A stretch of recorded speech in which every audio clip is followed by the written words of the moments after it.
আরে আপনি তো বলবেন যে আমার মেয়ের কি হয়েছে সেটা তো বলবেন। কি হয়েছে কি? 9 আগস্ট 2024 কলকাতার সরকারি হাসপাতালে রাত 3টে থেকে 6টার মধ্যে পোস্ট গ্র্যাজুয়েট শিক্ষানবিশ ডাক্তারের মর্মান্তিক ধর্ষণ ও খুনের ঘটনা সারা দেশকে নাড়িয়ে দেয়। হাসপাতালের সেমিনার রুমে উদ্ধার হয় তাঁর মৃতদেহ। এই ঘটনার মূল অভিযুক্ত একজন সিভিক ভলেন্টিয়ার সঞ্জয় রায়। ঘটনাস্থলে সিসিটিভি ফুটেজ থেকে চিহ্নিত এবং তারপরে তাকে গ্রেপ্তার করা হয়।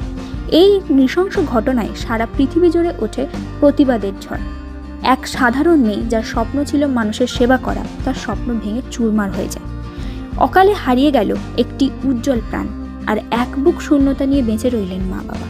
পুলিশ ফাইলসে দেখুন আরজিকর কাণ্ড 8ই ফেব্রুয়ারি রাত 8টায়, রাত 11টায় এবং পরদিন দুপুর 12টায়। মূল চরিত্রে তিলোত্তমার চরিত্রে রয়েছেন শুভশ্রী, তিলোত্তমার বাবার চরিত্রে আশিস পাঠক, তিলোত্তমার মায়ের চরিত্রে রীনা মিত্র, অভিযুক্ত সিভিক ভলেন্টিয়ারের চরিত্রে চন্দন চ্যাটার্জি এবং প্রিন্সিপালের চরিত্রে রানা রায়। দেখতে ভুলবেন না পুলিশ ফাইলে আরজিকর কাণ্ড শুধুমাত্র আকাশ আটে।